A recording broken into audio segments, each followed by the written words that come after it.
So you said that a lot of influence and power can create ego. I didn't say can create ego. I said these people are absolutely and utterly deeply egotistical to a level that an average person can't possibly understand.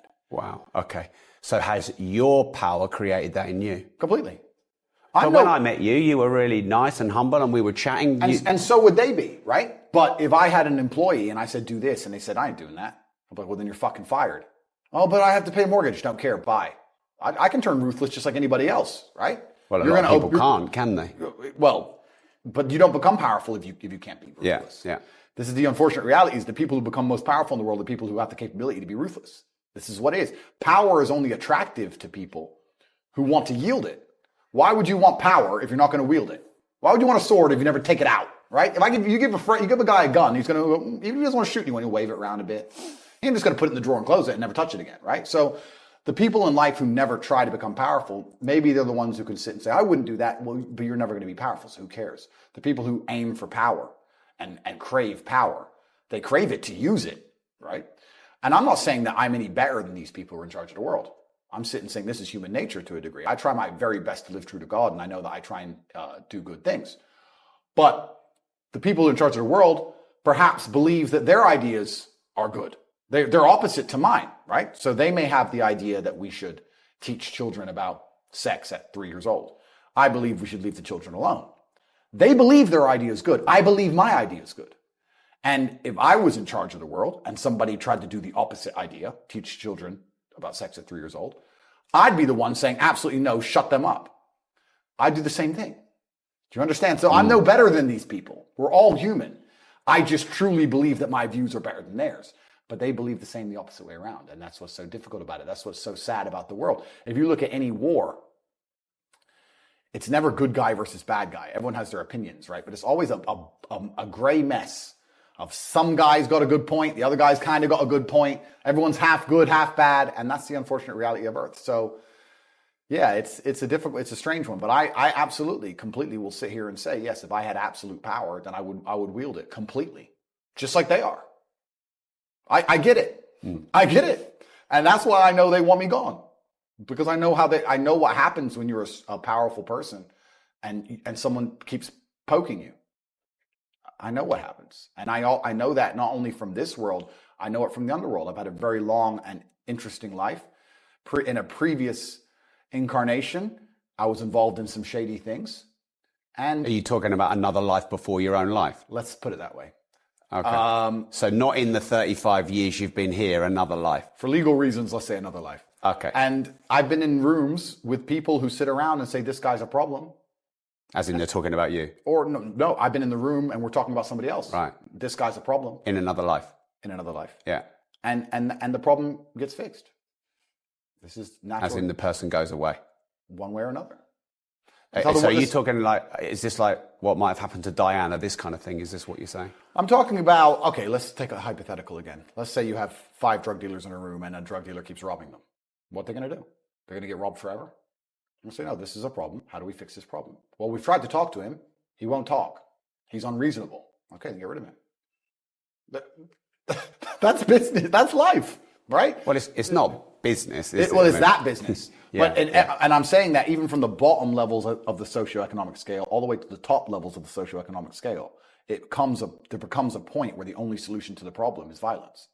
Most people don't understand that the entire world we live in is absolutely and utterly violent. I see violence everywhere. If I see a big tree, I don't think, oh, wow, that's a big, beautiful tree. I sit and go, that tree destroyed every tree anywhere near it. Its root system is 2 miles long. It's been kicking trees' asses for 100 years. That is a badass tree, right? It's a violent tree. And every single thing about civilized society is underpinned on violence. The idea that violence will eventually appear is the only reason any of this works. If I drive through Dubai too fast, the camera will go off and I'll get a speeding ticket. If I ignore the speeding ticket, they'll add money to the speeding ticket. If I don't pay that, they'll send a bailiff. If I tell him to get fucked, they'll send the police. If I tell them to get fucked, they'll arrest me. If I refuse, violence. It doesn't matter what law, what tax code, anything you can think of. If you disobey long enough, it comes back to the bottom line. The bottom line is always violence. So if you talk to somebody and they don't listen, if you try and reason with somebody, they won't listen. You try and bribe someone, they won't take it. It gets to a point where there's one answer left. Well, then teach them a lesson. And most people don't understand this about the world. And I was having a conversation with a woman once. She said she was a pacifist. And I had to correct her. And I said, you're absolutely not a pacifist. You may be incapable of violence because you're a female, but you believe in violence, because if I were to attack you, you'd call the police.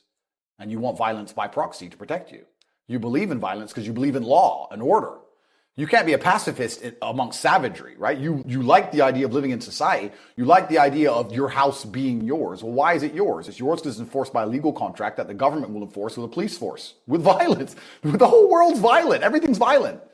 So I don't think most people understand and realize that you're saying it's not business when I say that drug dealers are violent. I completely and utterly disagree. It is business. If a company sues another company and they owe a bunch of money and they don't pay it, we can go down the same route.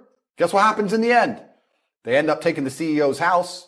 He doesn't want to give it up. They send a police officers around and said, you were due to get evicted today. I ain't leaving. Guess what? Violence. Business is violence. Life is violence. It's all violence. We put a nice little happy sugar coat on top of it. But that's the truth of the world. Hey, before you go, if you want to watch the full uncut interview with Andrew Tate, no holds barred, like you've never seen before, you can watch it here. And before you go, make sure you like the video, subscribe to the channel, and turn the notification bell on. And remember, if you don't risk anything, you risk everything.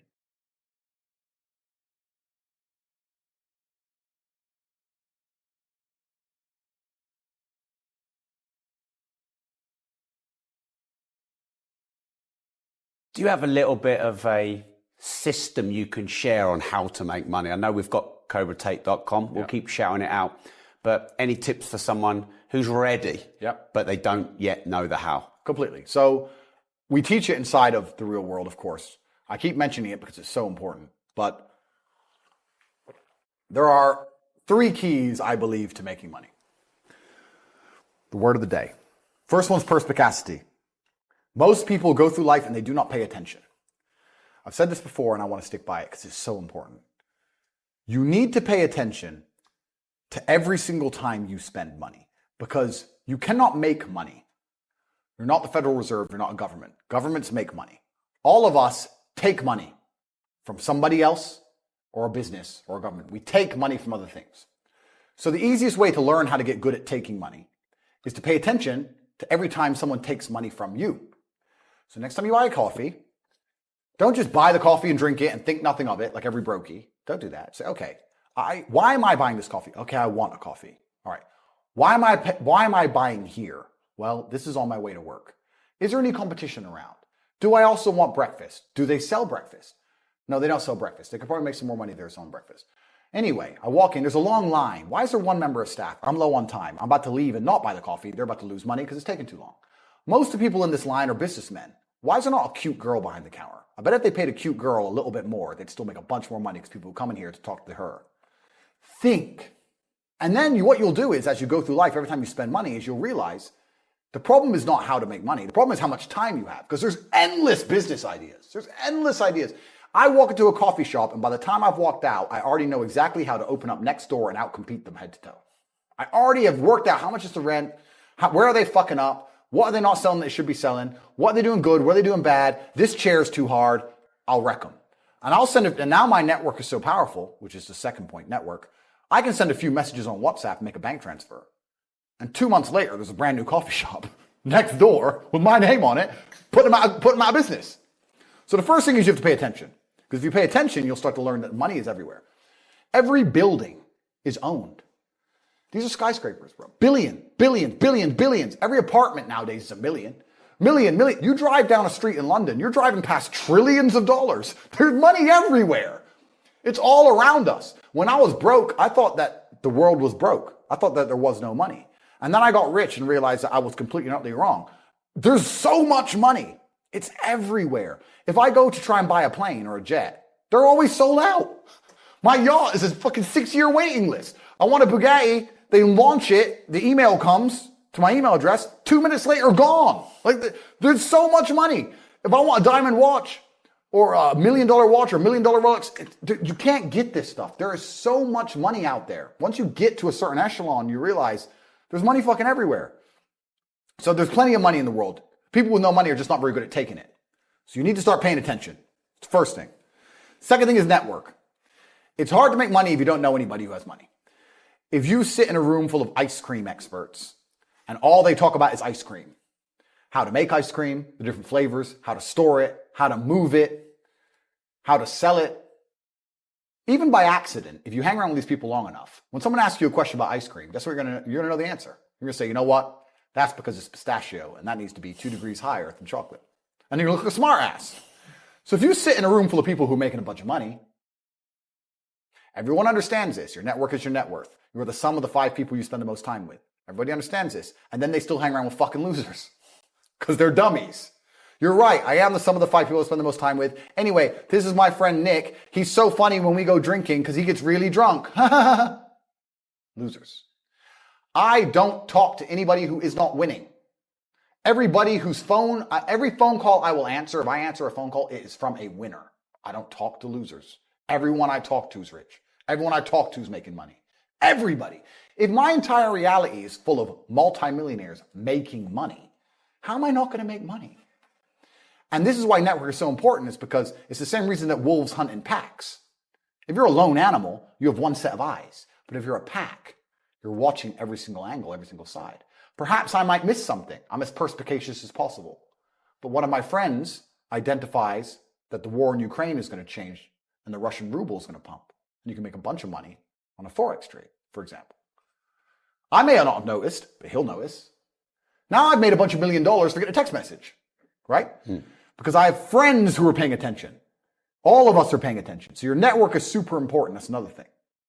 We'll go into this because I have something called the War Room, which is also on corporatate.com. I'll let people read for themselves, but that's my private network. And we specifically talk about money and a few other things. But that's is that like more like a mastermind? It's the real world's how to make money, and the War Room's what to do with money, if that makes sense. Yeah. It's all on corporatate.com.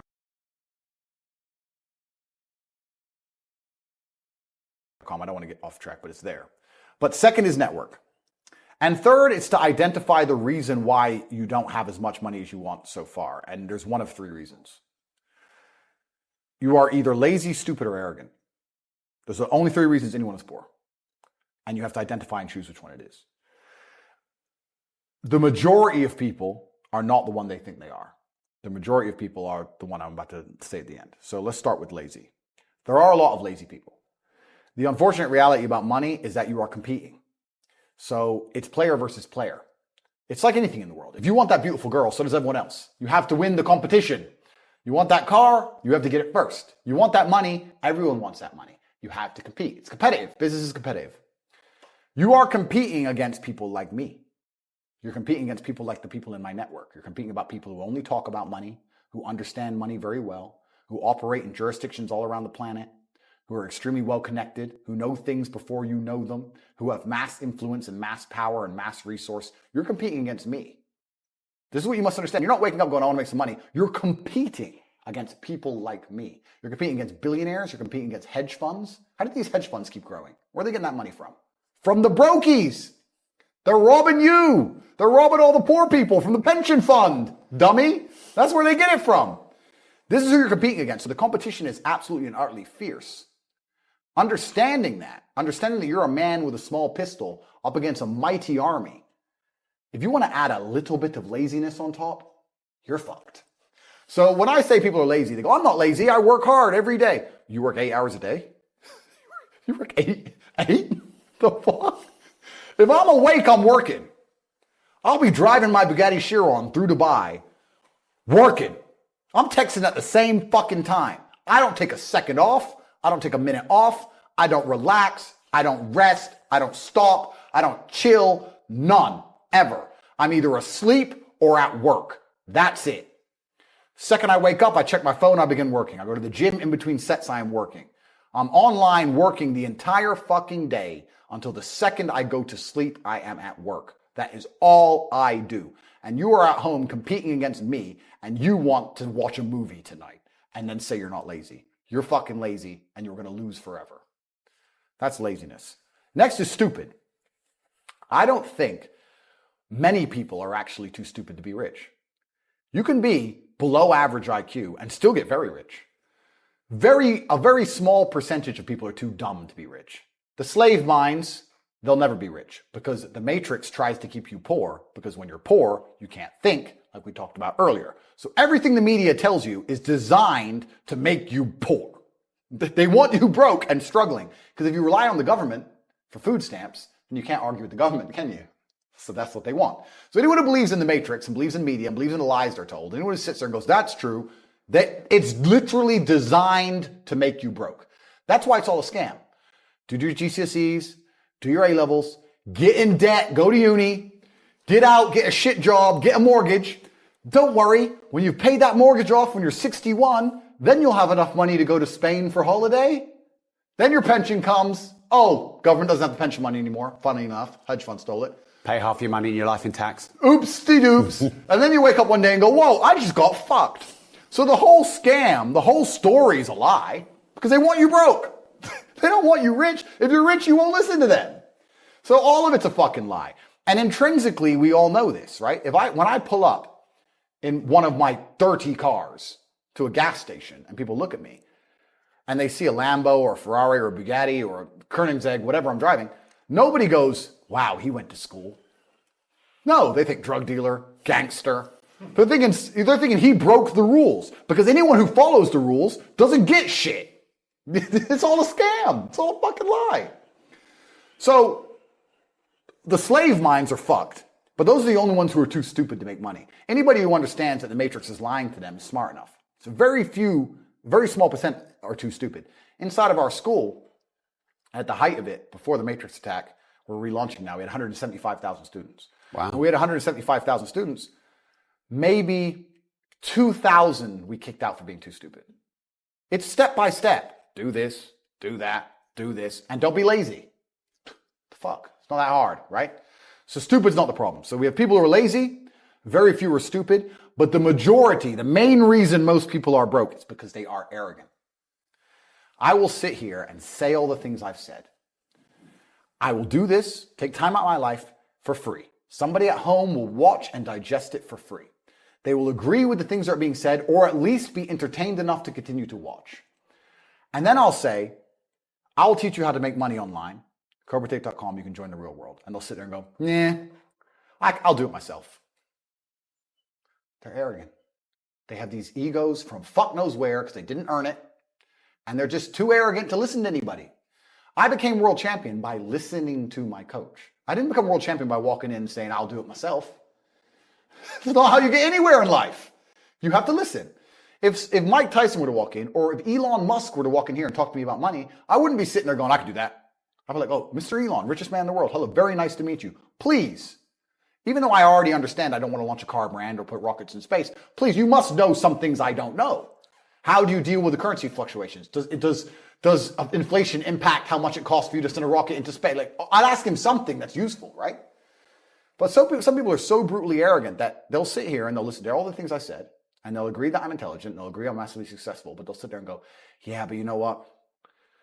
I'll do it myself. I don't want to join that school because, I'll do it myself. They're arrogant. Everybody's fucking arrogant. I sit with people who I used to go to school with from Luton who are still broke and tell them how to make money. And you know what they do? They answer back. Yeah, but it's not that simple because, the wife gets the kid, and you know what? And I don't like to do things that way. The way I like to work, the way you like to work is why you're fucking broke. So what the fuck are you talking about? You just sat here and wasted 10 minutes of my time. I told you how to take your business of painting and decorating or whatever the fuck you're doing and make a serious amount of money, and now you're telling me the way you like to work? Then stay fucking broke. The fuck you want me to do? What level of arrogance? But this is people.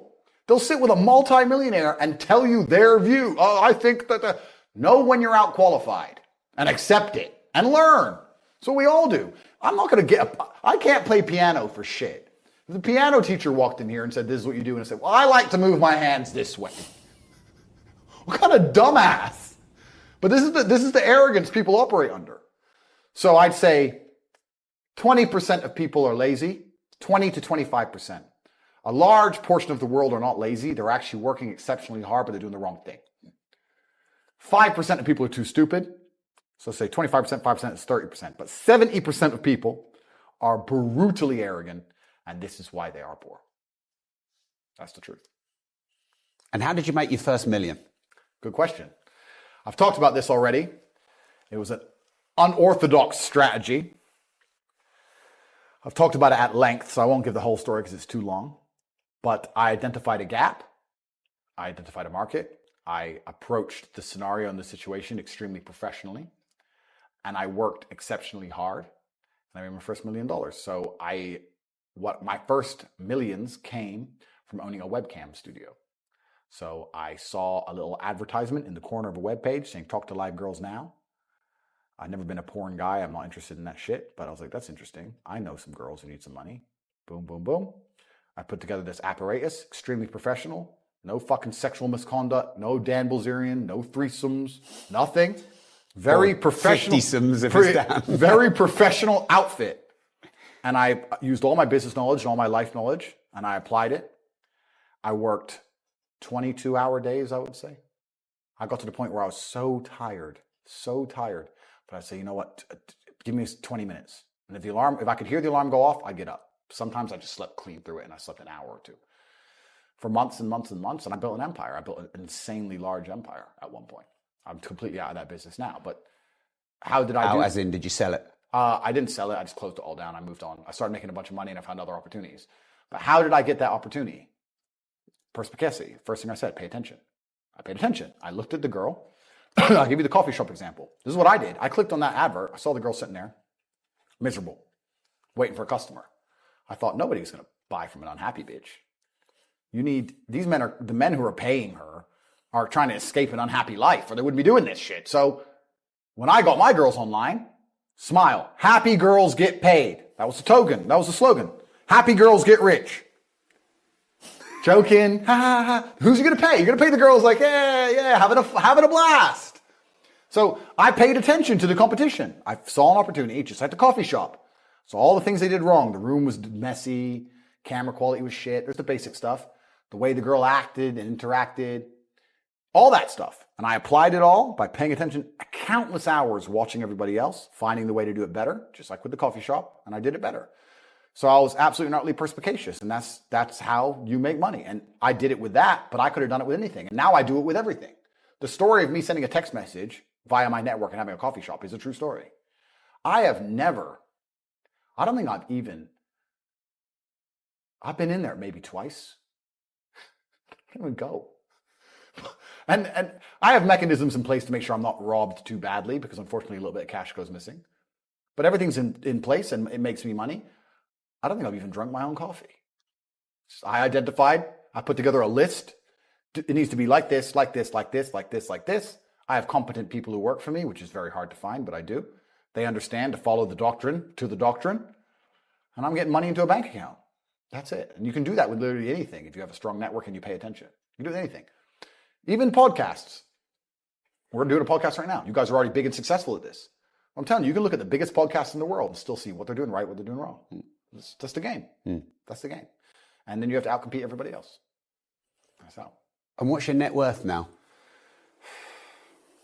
You know what's? It's kind of funny because was that sigh? That's the shittest question so far on this show. No. It's I don't actually really know, because they say if you don't know what you've got, they say if you know what you got, you ain't got much, and it's so fucking true.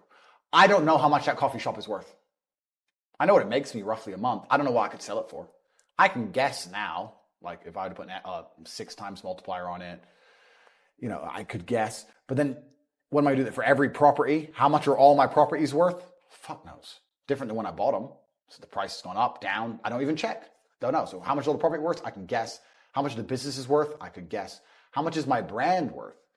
If I put my name to something, it sells. I've been offered $50, $60, $70 million to sell junk to children, which I wouldn't do because I have too much morals. How much is my brand worth? I'm the most Googled man on the fucking planet. God knows. I couldn't guess.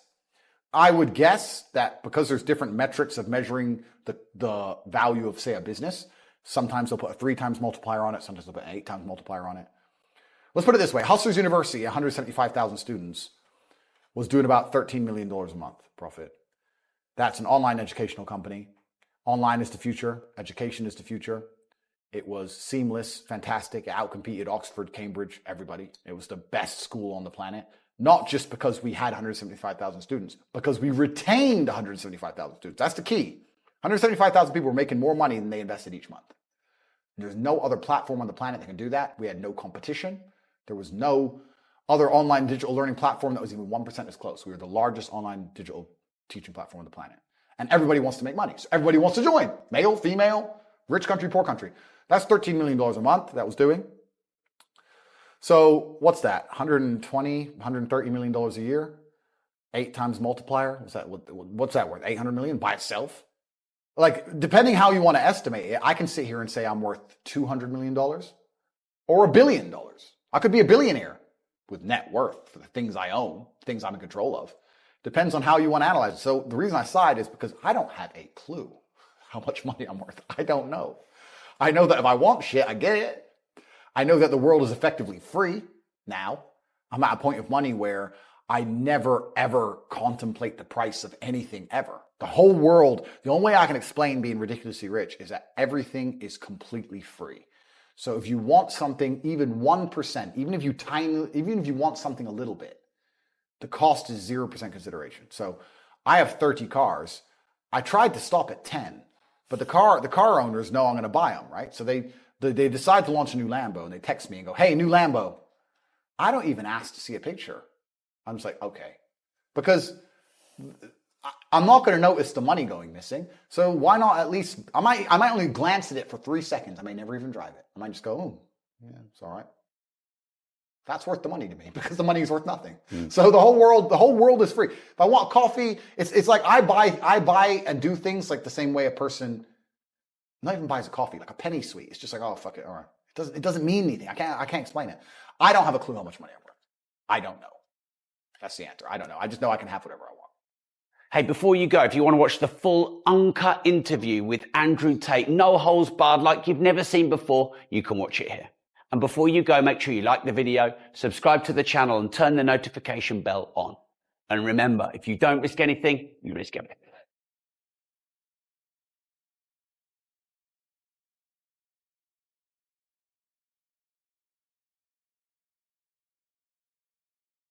For me, I own business. I asked this question again. I'm so curious to get your thoughts on this.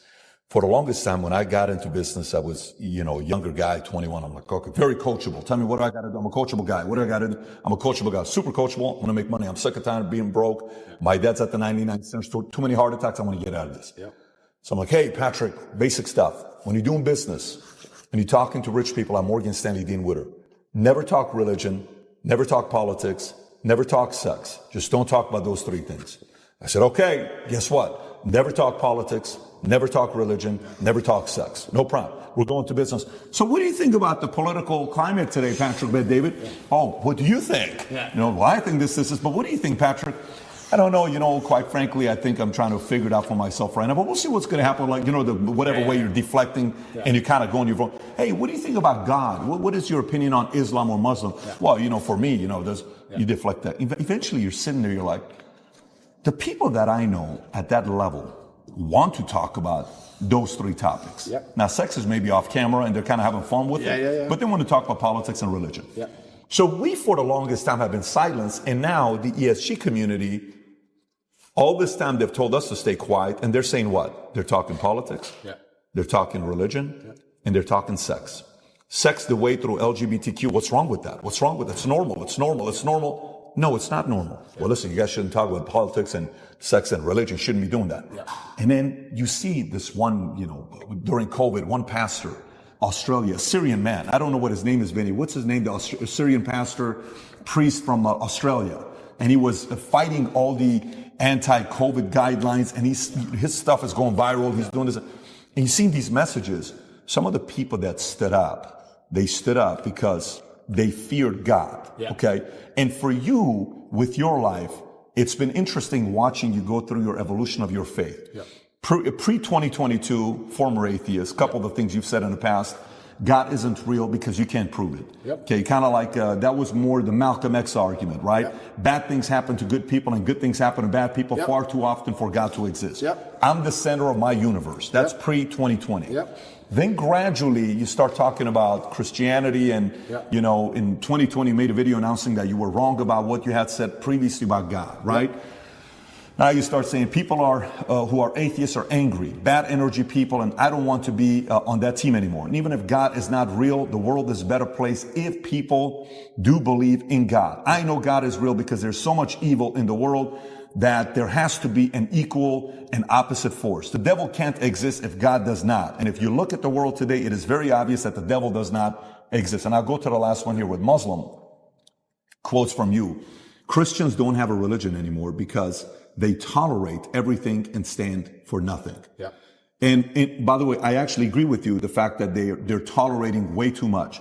Islam is the last religion on the planet. God is something to be feared, respected, and to prove yourself to, which means you got to earn his right. Yeah. It's hey, I want to earn your right and your respect, right? How did you go, if you don't mind talking about Sure. your own evolution? Because us as men, if you knew me at 25 years old, you probably would have liked to party with me. I was a selfish guy. I was a guy you would have thought I was, right? And we go through this phase of where the selfishness kind of comes down a little bit. You still need to be selfish because you need to be driven, but to the point where you're like, listen, man, I got to really do something. And then somehow, some way, God enters. What's been your evolution of your faith, and where are you at today? Yeah, I think it's third law, equal and opposite force. What you just said there is absolutely true. There has to be an equal and opposite force to all the evil in the world. And that the equal and opposite force to all that evil has to be God. And I've talked about this at length, even with atheists. And I try and say that regardless of whether you're an atheist or not, you're thinking of God as a man in the sky, but you need to think of God as a concept as a whole. And once you do that, it's impossible to accept that he doesn't exist, right? I said to the atheist, I said, let's say there was 2 islands. You're shipwrecked, right? And there's 2 islands. Both of them are full of savages. On one island, you and your friend are shipwrecked. On one island, your friend goes and he crashes and they kill him and they eat him. And you go to another island and they want to kill you and eat you, but they don't because it's against their religion. Mm-hmm. Did God save your life? Who cares? Who doesn't even know the name of their God? But their God said, don't kill shipwrecked survivors. And now you're alive. So their God saved your life. The concept of God in and of itself saved your life. You owe God just for the concept of it, the idea of it. So even the idea of opposing evil as a whole is a belief in God. So you're either an evil person or you believe in God in some regard. And then once I understood that there had to be an equal and opposite force, I was raised Christian. I live in a Christian nation. Romania is actually, I think, the second or third most Christian country on earth. It's a very Christian country here. It's churches everywhere. They strongly believe. And that's where I began my journey. But I always had a very healthy respect for Islam because I understand that to a degree, to have a religion at all, you have to have an intolerance to a degree. Because without an intolerance, you don't have rules. You don't have laws. You don't have any, like you said, you have to earn God's respect. If you're a religion which is tolerant of everything, then you don't have to earn God's respect. You can be a bad person and do bad things. God loves me, so it's fine. Well, no, it's not, because that's not the point of the religion. So then you extrapolate that out, and I was sitting and thinking, well, what's the primary function of a religion? And the primary function of a religion, I don't believe it's the religion exists so I can live forever.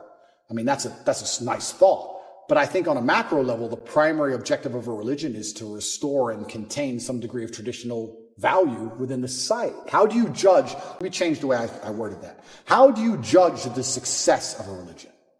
I don't think you can judge it by the number of people who join it, because there's lots of people who are Catholic who don't act Catholic. They don't act in any way particularly Christian. Anyone can say they're something. You can walk into a strip club and everyone says they're Christian. It doesn't mean anything, right? So how do you judge the success of a religion? Well, I like to think the best way to judge the success of a religion is how successful is it at fighting evil? How successful is it at preserving the morality of a population in X parameter, in X geographical area? So when you look at it from that way, you can't say that Islam isn't the most successful religion on earth. It's the most successful in regards to opposing evil. It's the most successful in regards to opposing its differing viewpoints. It's the most successful in regards to having people act within the limits and the confines of what it finds to be moral and good to God. It's the most adhered to. It's the most feared. It's the most respected in most forms. And then also I'd like to think... I would say it's the most feared. Yeah, it's the most feared. But what is respect without fear? Do we respect men we don't fear? If there's a man who could do absolutely nothing to you on any level at all, you might be nice to him, sure, because we're not bad people. But would you really respect him? If you could take his chick in front of his face, set his car on fire, and he wouldn't do a thing, you wouldn't respect him. You might be nice to him because we're not bullies, but you wouldn't respect him. Respect and fear are linked. They're not always the same thing, and you can maybe have fear without respect, but it's very hard to have respect without fear. And also, I heard someone say once that we see the world as we see ourselves. If you're a thief, you think everyone's a thief. If you're a liar, you think everyone's a liar. And I kind of agree with that. I understood that. I also like to think we see religion as we see ourselves.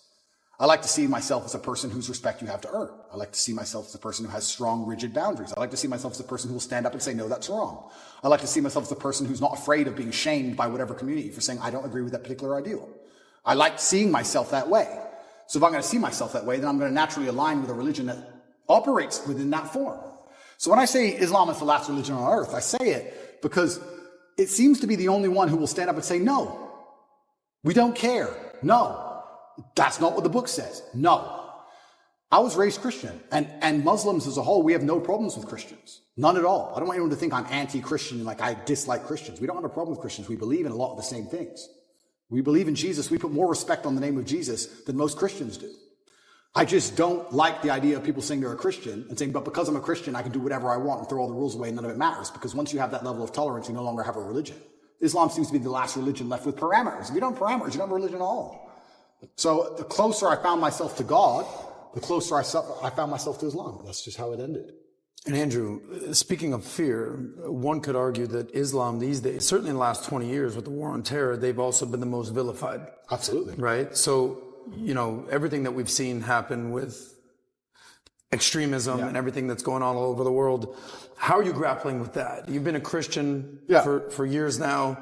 Islam, everything. And you know what? That's such an interesting question, because when I was younger, especially when I was an atheist, I would sit and think, people are really doing terror attacks and doing all this crazy stuff because, you know, they're upset over a cartoon. That's so stupid. And nobody should kill anybody. Nobody should kill anybody. Charlie Hebdo, everything. Yeah, nobody should kill anybody. Nobody should kill anybody. I'll make that very clear. But also part of me is now saying, why would you want to insult the prophet for billions of people? Why would you want to do that? I don't even want to make the argument against free speech. I'm not even saying you couldn't be allowed to. This is a sensitive subject. I'm just saying, what kind of person wakes up and thinks, I want to do that? I don't know. I just don't think that's a healthy mindset. Like when I see these Satanists, and they're, especially in America, and they're doing, let's keep it on Christianity, these Satanists, and they're dressing up Jesus as gay and all this stuff, like, that's not done in any kind of good faith. There's no good reason to do that. That's done with genuinely malicious intention. And what kind of people want to do that? And then the answer by extension is, I thought America was a Christian country. So how can you have a Christian country where the prophets of the religion are mocked to the highest possible levels within the confines of the country and it's promoted? Is that a Christian country? Doesn't seem like a Christian country to me. I don't think the same thing would happen with Islam in Saudi Arabia. I can't imagine that happening. So how can you say we're a Christian country, but everyone's mocking our God on the streets? Ha, ha, ha. It's on Netflix. Ha, ha, ha. That's not a Christian country to me. So if you're not a Christian country, then where's the religion? The religion's supposed to enforce certain boundaries. You're supposed to at least show it respect, you know? And it's also kind of interesting because in Christian countries, there's more respect for Islam than there is for Christianity. In a Christian country, name one. They still don't do it with the Islamic Prophet. Why do you think that is? It's too much smoke. It's just not worth the heat. Because people believe. And I'm not advocating for violence on any level. I'm saying that even these degenerates who are trying to destroy people's belief in God, like we've discussed earlier, because they don't want you to have any baseline morality. If you believe in God, there are commandments, yes and no. That baseline morality prevents you being an absolute slave. So they're trying to destroy it. But even those degenerates who are trying to mock and disgrace God understand there's a point where it just backfires and, ooh, this is smoke. And they don't want the smoke. And shouldn't God be feared? I'm scared of God. It's the only thing I fear. I fear God. They can put me in jail. I know I'm telling the truth. God's on my side. I fear God. So God should be feared. So once again, does anybody fear the Christian God? I haven't seen anybody scared of him in a long time. And it's kind of crazy because it's very interesting. The mass migration and all these things are leftist policies, but then also Islam is most right-wing religion on earth. It's kind of very interesting. I grew up in England, and I grew up in Luton, which is a town which is mainly Muslim. It's a huge Islamic community. And there was a bunch of English people who were complaining about there's too much immigration, we're losing our culture. And I understood their point absolutely. But these are the same people complaining about all the left-wing LGBT in schools and all these issues. And I was like, the only allies you have against this are the Muslims. They're the only allies you have in any of this. The Christians don't protest against any of this stuff. The Christians don't. There's very few Christians who will get up off their ass and complain. In fact, I saw on Twitter yesterday, one of the churches was lit up in rainbow. I have nothing against gay people. I don't care. And that's actually another point I want to make into about this thing. I think most people don't care, and I think that bothers them. Have you ever had an argument with a girl, and she's like stropping around the house, she's huffing and puffing, and you just don't give a shit? So she has to keep upping the ante till you eventually go, what's the problem? Because she tried the low-level stuff and you didn't care. I kind of feel like this has a remnants of that. I'm gay. Cool. I want to get married. Fine. I want to wave my dick in your kid's face. Whoa, whoa, whoa, whoa, whoa. It's like, whoa, whoa, whoa, whoa. I feel like they tried to annoy us, and we're like, we don't give a shit. Do whatever you want. Be a person. We don't care. Point. And now they're like, okay, well, we have to get to a limit where they have to react. Yeah. We want attention now. We want them to care about What's the right move on that? Well, that's the point. You know, it's difficult because there comes a point where you simply have to address it, and now you have to oppose it. And this is sorry to interrupt you, but this is why they're so careful and so clever with what they do. They package it all together. LGBTQ. I would argue. I don't know what Q is. Firstly, sorry, I don't know what Q is. Questioning. Q. All right. I would argue that G and T are very different things. Beyond. A gay man and someone who's chopped the dick off are very different things. Completely. So they package it all together.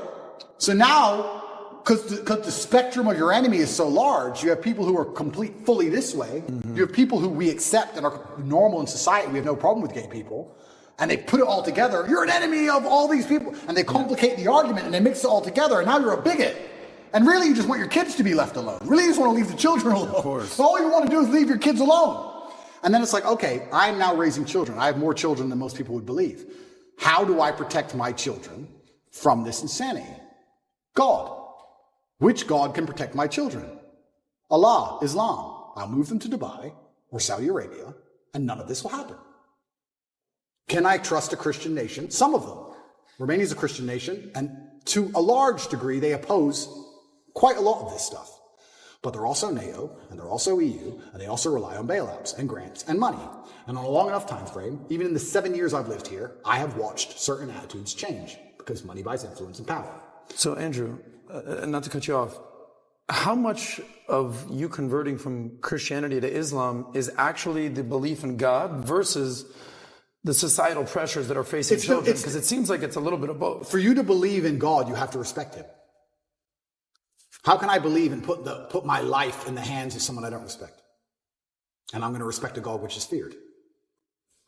Yeah, but it's a vertical relationship, right? It's not a horizontal. If you base it horizontally, they're going to disappoint you. If you think about, if you're going to believe, let's go believe Prophet Muhammad, his teaching, and let's go believe the Bible, NIV, and Jesus, Father, for God so loved the world that he gave his, you gave your son for me. Let's say that's true. And you're doing it based on faith. Who would do such a thing for me? What a level of sacrifice for you to do that. Who am I for you to be so worried about me? If you look at it from that angle, it's not necessarily coming from a place of fear. It's coming from a place of grace. It's coming from a place of love. It's coming from a place of, absolutely, a different feel. Because I do believe the part that upsets me is the fear aspect, that they're allowing others to mock your God, to mock Jesus, to mock whatever religion it is you're a part of, and you're kind of like, oh, they're just funny, man. No, it's not funny. You just crossed the line. Like JC has that one line where he says, don't tell me why what the guy said about me. Tell me why he was so comfortable saying it to you. 100%. Tell me why he said comfortable to you. So I think that's the part about faith. I understand when you're saying the fear and the respect side. So that's the part where fear is needed. I totally agree. But the part where you were making a point about LGBTQ, you're like, I don't even know what Q stands for, is questioning. And then you're like, well, gay, okay, cool. Trans, listen, man, spectrum. And he said if we were to say which religion's the far right, it's going to be Muslim. Totally get it. They're on the far right. Christian today is kind of going center left today. Like they're kind of being soft right now. Okay. So if I want to raise my kids, I want to take my kids to, Dubai, and I'm going to take my kids to Saudi Arabia. Why? Because I'm defending against some of these immoral philosophies that they have. I don't want to go there.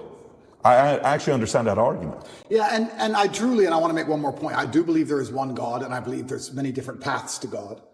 And I'm not a religious scholar, and I'm not an expert on Islam. I'm doing my best, and I'm reading the Quran as often as I can. And it does say that Christians on the day of reckoning will see how close they were to the truth. And we are allies. We are not enemies in any regard, Christians and Muslims. And I do believe that the idea of Christians and Muslims shaking hands and saying, let's put an end to a lot of this garbage would be fantastic. I'm not anti-Christian in any regard. I just found myself, as I became more and more religious, seeking and looking for a faith which not only I could be proud of, but a faith which was guiding in regards to, I don't know what a Christian would answer to certain questions nowadays. What does a Christian answer to? I'm a transsexual and I want to show your kids my genitals. What's a Christian? Well, a Christian's supposed to say no, do they? I know what my Muslim friends would say. I don't know. If you're a Christian, I don't know how you're supposed to act. I don't know what you're supposed to adopt. I don't get it anymore. The true believer says the true believer. The true believer. Yeah. But how many are true believers? I don't know. I see all over Twitter, all these churches are losing their minds. It seems very complicated. Islam seems very, very simple. You know what's right, you know what's wrong. Connect is an application which allows you to take a minute to connect with influencers from all around the world. My name is Andrew Tate, and I'm available to speak directly to you on Connect. So if you like this clip and you want to watch another one, click right here. And if you want to watch the entire podcast, click right here.